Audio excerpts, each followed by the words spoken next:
Hello friends, मैं आप लोगों की होस्ट ऐना। मैं आपको अब मेरे चैनल में वेलकम करती हूँ। मेरे स्टोरी चैनल की स्टोरीज अगर आप लोगों को अच्छी लगे तो लाइक शेयर सब्सक्राइब जरूर करना और बेल आइकन बटन भी प्रेस कर देना।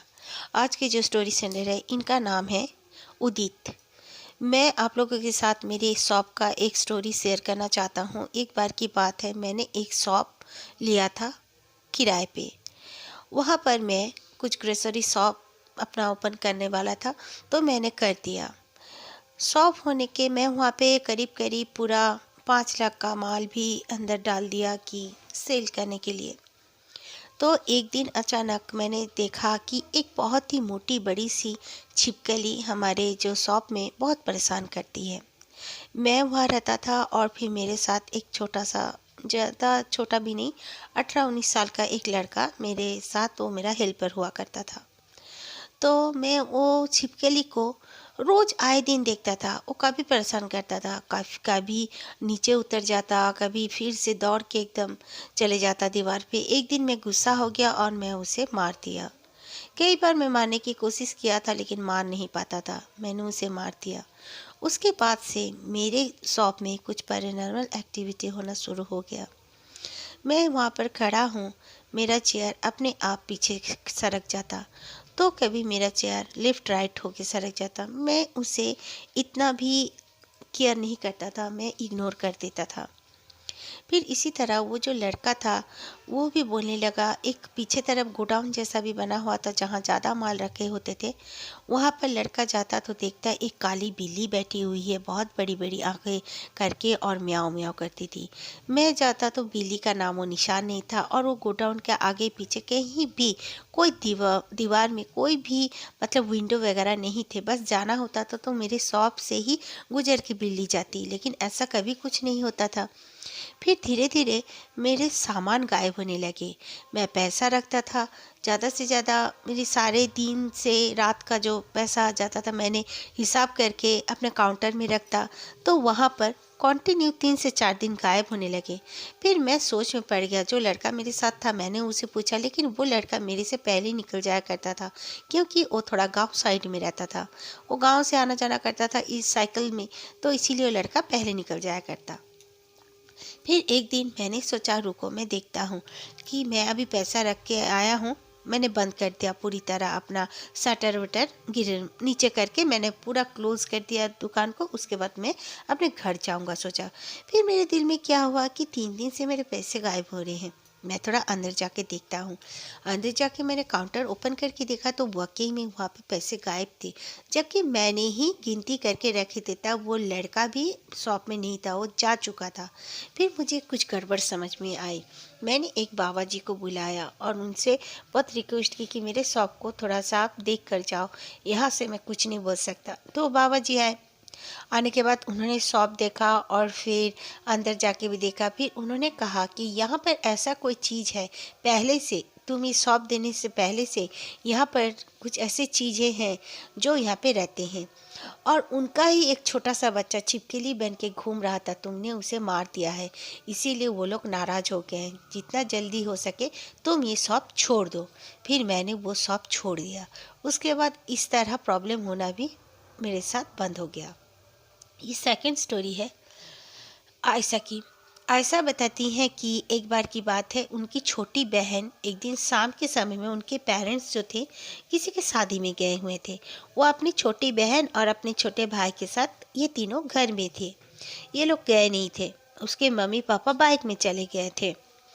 तो उसकी छोटी बहन बोलने लगी कि मैं थोड़ा सा खेलने जाऊंगी। तब काफ़ी शाम भी हो चुकी थी, 6:30 बज चुके थे, और उसके मम्मी पापा 5 बजे निकल चुके थे। तो आयशा ने मना भी किया कि मत जाओ तुम, मैं तुम्हारे लिए कुछ टिफ़िन बना देती हूँ। तो वो किचन में टिफ़िन बनाने चली गई, और उसका जो भाई था वो ट्यूशन से जस्ट आया था घर में, और उसकी बहन को ढूंढने लगे। ये दोनों भाई बहन कहीं भी नहीं मिले। तो आयशा बहुत गुस्सा हो गई और बोली ज़रूर मेरी बहन चली गई होगी खेलने। पड़ोस के घर में जाया करती थी, उसने पड़ोसी के घर में पूछा लेकिन कहीं नहीं मिली उसकी बहन। फिर इन लोगों ने रोते रोते अपने पेरेंट्स को फ़ोन किया। उसके पेरेंट्स वहाँ पर पहुँचे ही थे, लेकिन वो लोग ये न्यूज़ सुनने के बाद बैक कर गए। जल्दी से जल्दी घर ने आने के लिए उन्होंने उसी समय बाइक में करके चले आए। और फिर आने में भी थोड़ा सा लेट हुआ, तब तक उनकी बहन उन्हें नहीं मिली थी। फिर उसके पापा भी चारों तरफ, पापा, मम्मी, आयशा और उसका भाई चारों चारों तरफ उनकी बहन को ढूंढने लगे। मोहल्ले में भी नहीं मिली और सामने कुछ शॉप थे, वहाँ पर भी सबसे पूछा, कहीं कुछ भी नहीं मिला उससे उनको। उनकी बहन के बारे में कोई भी कुछ नहीं जानता था। ये लोग काफ़ी ताज्जुब हो गए। फिर छत में भी बार बार जाके उसकी मम्मी देखती और रोने लगती कि कहाँ गई वो, तुम लोग उसे ख्याल क्यों नहीं किए, मैं उसे लेकर क्यों नहीं साथ गई। बहुत रोने लगी आयशा की मम्मी। फिर उन्होंने रोते रोते, उसकी मम्मी क्या हुआ ना, उनका डिनर बना और ना ही कोई खाना खाए था। खा के उसकी मम्मी बहुत रो रही थी, फिर सो गई। तो अचानक से उसकी मम्मी को एक ख्वाब आया कि तेरी बेटी जो है वो तू लोग का ही बैकवर्ड में पेड़ के नीचे पड़ी हुई है, जा, अगर बचाना चाहती है तो उसे बचा ले। तो उसकी मम्मी धड़ाम से जल्दी से उठी और सबको आवाज़ देने लगी। और आयशा के पापा तब तक सोए भी नहीं थे, उसके मम्मी के पास ही बैठे थे। वो जल्दी से पूछे कि क्या बात है, तो बोले चलो बैकयार्ड में पेड़ के सामने में हमारी बेटी जरूर पड़ी हुई मिलेगी। तो उसके पापा बोले पागल हो गई क्या, यहाँ पर तो 10 बार देख चुके। लेकिन वो लोग जाने पर देखा कि वाकई में उनकी बेटी वहाँ पर पड़ी थी। उनकी बेटी का उम्र तब खाली 6 साल ही हुआ था। उसकी बेटी जिंदा भी थी, कुछ उसे प्रॉब्लम ही नहीं था। उन लोगों ने उठाया, जल्दी से उसे बुलाया, पानी उनी उनके मुंह में छिड़का और फिर अंदर लाके पानी पिलाया। लग रहा था लड़की काफ़ी गहरी नींद में थी। उसकी मम्मी ने कहा कल सुबह होते न होते इसे डॉक्टर के पास दिखाना पड़ेगा। उससे उन लोगों ने बहुत पूछा कि तू कहाँ गई थी, लेकिन लड़की कुछ बोल नहीं रही थी। फिर डॉक्टर के पास उसे लेकर गए। डॉक्टर ने उसे चेकअप वगैरह किया, कहा नहीं कोई प्रॉब्लम नहीं है आपकी बेटी के साथ। फिर उसकी बेटी 2-4 दिन के बाद बोलने भी लगी। तब भी अगर आशा ने, उसकी मम्मी ने, पापा ने, सब ने पूछा कि तू कहाँ चली गई थी, हम लोग वहाँ पे बार बार देखे लेकिन तू मिल नहीं रही थी, कहाँ चली गई थी। लेकिन उनकी बहन ने अभी तक कुछ भी नहीं बताया और अभी वो बड़ी हो चुकी है, उन्हें वह सब बात कोई याद ही नहीं है। इसी तरह ये थर्ड स्टोरी है विक्रम जी की। विक्रम बताते हैं वो एक पेशे से ड्राइवर हैं। वो दूर दूर पैसेंजर को लेके उनके मंजिल पे छोड़ने जाते हैं। तो इसी तरह एक दिन की बात है, वो एक आदमी को छोड़ने गए थे, उसके परिवार को पूरे। तो वो लोग छोड़ के जब वो रिटर्न आने लगे तब काफ़ी रात हो चुकी थी।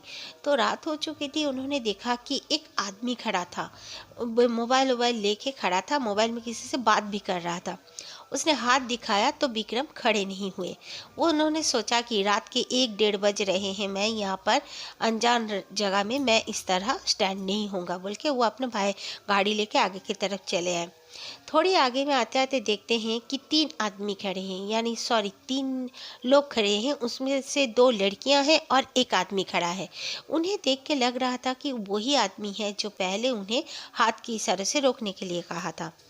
लेकिन उन्होंने कुछ नहीं कहा, तो लड़कियों ने भी हाथ दिखाया तो वो रुक गए। फिर पूछा कि कहाँ जाना है। उन लड़की लोग उन्हें वही जगह बताई जहाँ विक्रम का घर हुआ करता है। तो विक्रम ने कहा ठीक है आप लोग बैठ जाइए। तो तीनों आके अंदर बैठ गए। फिर जब उतरे कुछ समय बाद तो देखा ओनली वो 2 लड़कियां उतरी, वो आदमी नहीं उतरा। वो तो दंग रह गए कि ये क्या, वो आदमी भी तो बैठा था, फिर वो कहाँ चला गया। उन्होंने लड़कियों से बुलाकर पूछा कि सुनो, तुम लोगों के साथ जो वो आदमी था वो तो उतरा नहीं। तो लड़की एक दूसरे को देखने लगे और कहा कौन सा आदमी, हमारे साथ कोई आदमी नहीं थे भैया, हम दोनों बहनें ही बस थे और हम लोग का प्रॉब्लम हो गया था आज, इसलिए इतनी रात गए हमें आपकी सवारी लेनी पड़ी। तो वो सोचे कि ये कैसा हो सकता है, मेरे आंखों के सामने में ही वो आदमी बैठा था गाड़ी में। फिर उतना सोचे नहीं, विक्रम आगे की तरफ चलने लगे। फिर पीछे से जैसे उनको कोई कहता है कि मुझे नहीं उतारोगे, मुझे भी मेरे मंजिल में उतार दो। तो विक्रम पीछे मुड़ के देखे तो कोई नहीं था, लेकिन सामने आईने में जैसे किसी की परछाई दिख रही थी। उनको काफ़ी डर लगा। एक पेट्रोल पंप था, वहाँ पे कुछ लोग भी खड़े थे।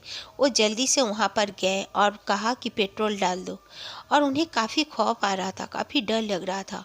फिर वो इधर उधर गाड़ी को पूरी तरह चेक किए, कोई भी नहीं मिला। उन्हें डर बहुत सता रहा था, वो क्या करेंगे कुछ समझ में नहीं पा रहे थे। फिर वो जल्दी से अपना भगवान को याद करने लगे और बजरंगबली का चालीसा पढ़ करने लगे अपने मन ही मन। फिर वो घर आ गए। घर आने के बाद उन्होंने अपनी मम्मी से ये बात कही रात के समय में ही। उनके मम्मी ने कहा कोई बात नहीं, तू एक काम करना, कल अपने गाड़ी में गंगा जल छिड़क देना, पूजा पाठ कर लेना और इतनी रात गए अपनी सवारी लेके जाया मत करो। विक्रम बताते हैं कि उनके साथ कई ऐसे इंसिडेंट हुए हैं, आगे चलकर वो ज़रूर हमारे साथ शेयर करेंगे। उनके साथ ऐसा भी कोई एक इंसिडेंट हुआ है कि उनको बहुत टफ टाइम देखना पड़ा और बहुत ही प्रॉब्लम का सामना भी करना पड़ा था।